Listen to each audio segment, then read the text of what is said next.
नमस्कार दोस्तों, मैं हूं रवि पाराशर और आप देख रहे हैं टॉस की ये खास रिपोर्ट। आजादी के बाद से अभी तक की सभी सरकारें प्रेस की आजादी के पक्ष में ही रहती आई हैं, रहना भी चाहिए।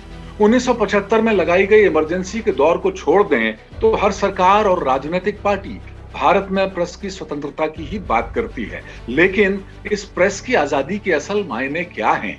समाचार पत्र और टीवी न्यूज चैनल चलाने वाले मालिकों की आजादी या फिर मीडिया कर्म करने वाली पत्रकार बिरादरी की आजादी? ये बात सही है कि भारत की आज़ादी की लड़ाई में पत्रकारों ने भी अहम भूमिका निभाई थी, लेकिन ये बात भी सही है कि उस समय भी अखबार छापने के लिए पैसे की ज़रूरत होती थी। लिहाजा पत्र पत्रिकाएं उन्हीं लोगों ने प्रकाशित की जिनके पास अपेक्षित पूंजी थी। आज मीडिया का बाजार बहुत बड़ा है, लिहाजा बाजार के टोटकों से मीडिया का बच पाना संभव नहीं है। लेकिन इतना तय है कि प्रेस की आज़ादी के जुमले की असली लाभार्थी मालिक नाम की संस्था ही है, पत्रकार नहीं। पत्रकारों की आर्थिक आवश्यकताओं को सुनिश्चित करने के लिए कोई कड़ा कानूनी प्रावधान नहीं है। सुप्रीम कोर्ट की कड़ाई के बावजूद अखबारों ने मजीठिया आयोग की सिफारिशें लागू नहीं की। टीवी न्यूज़ चैनलों में भी किसी पत्रकार की नौकरी आनन फानन में चुटकियां बजाते हुए जा सकती है।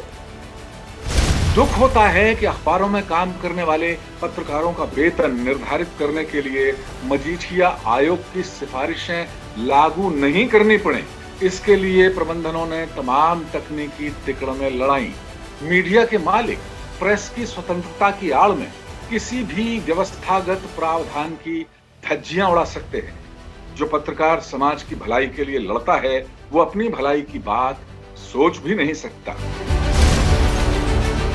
नौकरी मिलना तो मुश्किल है ही, पत्रकारों की सुरक्षा भी अहम मसला है।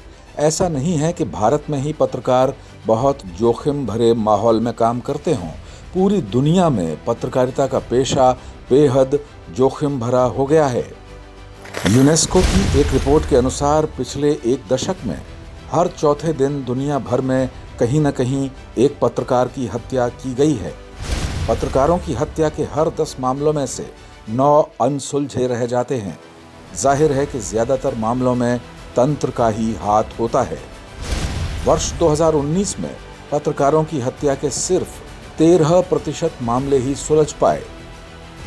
यूनेस्को की एक रिपोर्ट के अनुसार पत्रकारिता सबसे खतरनाक व्यवसायों में से एक व्यवसाय है। दुनिया भर में बेहद ताकतवर लॉबियां भ्रष्टाचार, तस्करी और सभी तरह के अवैध धंधों में लिप्त हैं। लिहाजा उनके खिलाफ लिखना और बोलना पत्रकारों की जान पर भारी पड़ने लगा है।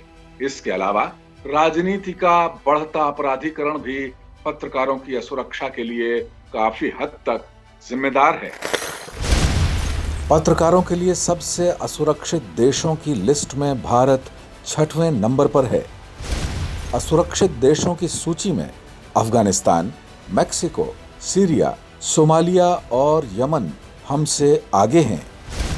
वर्ष 2018-19 में दुनिया भर में 156 पत्रकारों की हत्या कर दी गई। वर्ष 2020 में सितंबर महीने तक 39 पत्रकारों को जान से मार डाला गया।